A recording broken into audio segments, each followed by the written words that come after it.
Hello friends, welcome to Riya's classes. In today's session we will study about the topic Assessment and Impact of Economic Reforms. This topic is part of Unit 17, Economic Reforms of the subject Business Environment, MCO4 MCOM second year IGNOU. Before we begin, if you like the videos that I'm sharing, do hit the like button. Do share your comments to let me know you find all this useful for your studies. Also, don't forget to subscribe so that you won't miss out on watching and learning from my videos. चलिए शुरुआत करते हैं आज के topic की, जो कि है assessment and impact of economic reforms.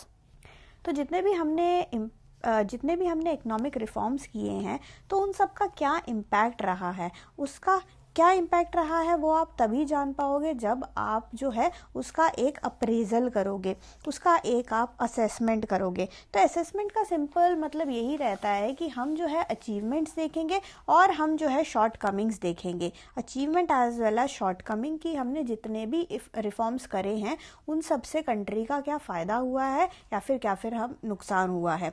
नुकसान इन द सेंस क्या कि हमने जो इकोनॉमिक डेवलपमेंट का जो हमें अचीव करना है, ये जो गोल, क्या इस गोल की तरफ हम जा भी रहे हैं कि नहीं और कितने तेजी से जा रहे हैं। सो ये सब देखने के लिए हमें जो है एक अप्रेजल करना पड़ेगा, जिसमें कि हम अचीवमेंट भी देखेंगे एज वेल एज हम जो शॉर्ट कमिंग्स भी देखेंगे। Now before undertaking an appraisal of the economic reforms it would be desirable to look at the goals of economic development. तो हम जो है सबसे पहले देखेंगे कि भाई अप्रेजल तो हम करेंगे ही करेंगे, उससे पहले हम ये देखेंगे कि हमारे एक्चुअल में जो गोल मैं बता रही हूँ ये गोल थे क्या, तो वो गोल हमारे एक्चुअल में है क्या, ये हम एक बार देखते हैं। जो फर्स्ट गोल हमारा है, सबसे important goal, that was a higher rate of growth. हमें जो है अपनी कंट्री में एक हायर रेट ऑफ ग्रोथ चाहिए था, क्योंकि हमारा कंट्री जो है कहीं ग्रोथ की तरफ पहले नहीं जा रहा था, बहुत ही ज़्यादा जो है समस्याएं बहुत ज़्यादा थी, तो हमें एक हाई रेट ऑफ ग्रोथ की ज़रूरत थी। जो सेकेंड इंपॉर्टेंट हमारा गोल था दैट वाज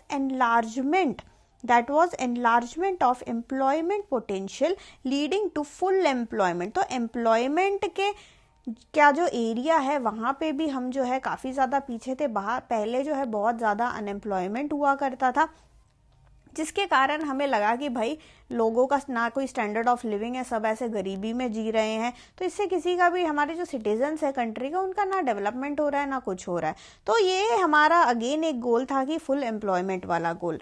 अगर हम तीसरे गोल की बात करें, that is reduction of population living below the poverty line. Again ये भी जो है अनदर गोल था, बहुत इंपॉर्टेंट गोल था, क्योंकि उस टाइम जो है पहले के टाइम में बहुत ज़्यादा लोग जो है पॉवर्टी लाइन के नीचे रह रहे थे, जो कि हम नहीं चाहते थे। So we wanted to reduce the population which lives below the poverty line. जो फोर्थ इंपॉर्टेंट हमारा गोल था, that is promotion of equity leading to a better deal for the poor and less well off sections of our society. So यहाँ पे जो है हम एक equal जो है लाइक पुअर और जो रिच और पुअर जो होता है उसमें बहुत वाइड गैप रहता है। ओके, तो हम इस गैप को कम करना चाहते थे, हम एक इक्विटी को जो है प्रमोट करना चाहते थे सोसाइटी में, ताकि सब लोगों को जो है डेवलपमेंट जो है, एक्चुअल डेवलपमेंट, वो जो हम बोलते हैं कि इट शुड ट्रिकल डाउन, है ना, हम बोलते हैं कि it should trickle down. Trickle down का मतलब क्या होता है, वो सारे हमारे सोसाइटी के जितने भी लेयर्स हैं ना, उन लेयर्स में, सारे लेयर्स में जाना चाहिए, नीचे तक, नीचे जितने भी पुअर लोग हैं, ऊपर से जो रिच से नीचे तक, नीचे जितने भी पुअर लोग हैं, सबके पास जो है इक्वल डिस्ट्रीब्यूशन होना चाहिए। तो ये हमारा एक और गोल था, to promote equity. The fifth one is reduction of regional disparities between the rich and the poor states of India। तो इंडिया में जो है काफ़ी स्टेट्स ऐसे थे जो कि बहुत ज़्यादा रिच थे, और कई स्टेट्स ऐसे थे वो काफ़ी ज़्यादा पुअर थे। अब कुछ रिच इसलिए थे क्योंकि उनके पास रिसोर्सेज ज़्यादा थे, या कुछ स्पेशल चीज़ें थी, या फिर वहाँ पे कोई कोल माइन होगा या कुछ होगा, कुछ उस रीजन स्पेसिफिक कुछ चीज़ था, या फिर वहाँ कुछ लिटरेसी रेट वगैरह ज़्यादा होगा। कोई भी कारणवश जो है कोई स्टेट रिच हो सकता है, कोई स्टेट पुअर हो सकता है। तो हम ऐसा नहीं चाहते थे, हम जो है इंडिया को पूरा ओवरऑल एक की तरह लेके जाना चाहते थे। तो हम चाहते थे कि सारे स्टेट्स जो है इक्वली डेवलप हो, ऐसा नहीं हो कि भाई कई स्टेट्स जो है वो पिछड़े रह जाएं। सो हमारा जो मेन गोल जो है वो ये सारे गोल्स थे। ओके, ये सारा हमारा मेन गोल्स था। सो हम जो है अभी ये जो गोल्स हैं, गोल्स के बारे में ही थोड़ा जो है ब्रीफली डिस्कस करेंगे कि ये गोल्स जो है क्या क्या थे, कैसे कैसे हम क्या अचीव कर पाए नहीं कर पाए, इसी रिस्पेक्ट पे इन्हीं पॉइंट्स को, ये जो 5 पॉइंट दिए गए हैं, इन्हीं पॉइंट से जो है हम इस टॉपिक को समझेंगे, the topic of assessment and impact of our economic reforms. Okay, so इस टॉपिक को हम समझने के लिए जो है इन 5 पॉइंटों को का क्या करेंगे, इसको एनालाइज करेंगे। फर्स्ट थिंग है, जो फर्स्ट हमारा गोल था, that was a higher rate of growth. तो हायर रेट ऑफ ग्रोथ जो है, अगर उसको हमें समझना है तो यहाँ पे हम एक टेबल देख लेंगे।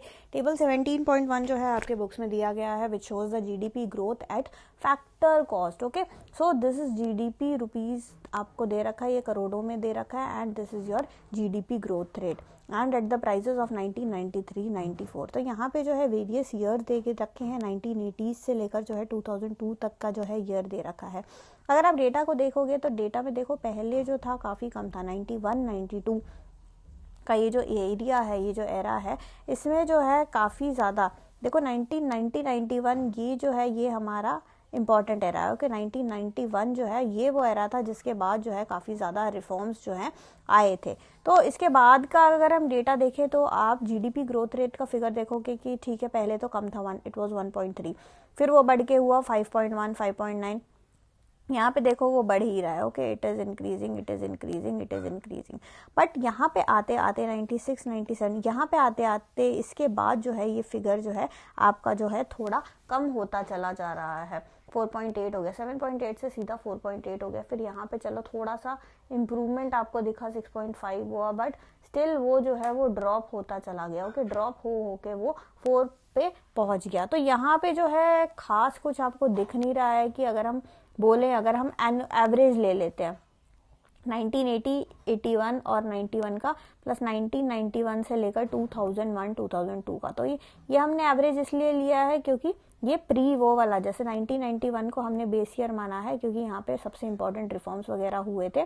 तो इससे पहले का जो डेट्स हैं, इनके पहले के जो ईयर है उसको हम कंपेयर करेंगे, और इसके बाद के जो ईयर्स हैं हम उसको कंपेयर करेंगे। तो उसको जब हमने कंपेयर किया तो देखा कि उसको जो एवरेज निकल के आता है ना, जो एनुअल एवरेज ग्रोथ रेट निकल के आता है, इन दोनों साल का निकल के आता है 5.6 निकल के आता है। तो अगर आप इसके 1991 से पहले का डेटा लो, 1991 से पहले का डेटा विच मीन्स 1980 से लेकर 81 टू 1990, ओके, यहाँ तक का अगर आप डेटा लो तो average comes out to be 5.6, and आप इसके बाद का डेटा लो विच इज 1990, 91 टू 2001, 2002, तो इसका डेटा भी, इसका भी जो एवरेज है, एनुअल एवरेज, वो 5.6 निकल के आता है।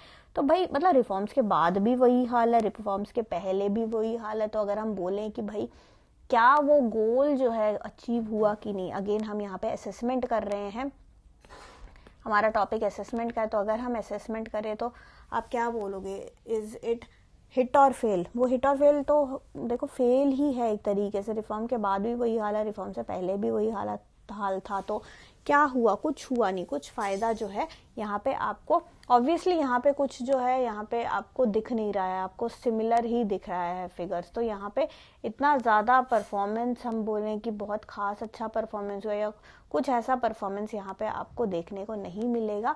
अगर हम हायर रेट ऑफ ग्रोथ का जो गोल है उसकी अगर हम बात करें कि हमारे रिफॉर्म्स के बाद की बहुत ज़्यादा कुछ इम्प्रूवमेंट हुआ, ऐसा कुछ इम्प्रूवमेंट जो है वो देखो इस फिगर्स को देखोगे तो आपको लगेगा कि ऐसा कुछ इम्प्रूवमेंट खास जो है वो हुआ बिल्कुल भी नहीं।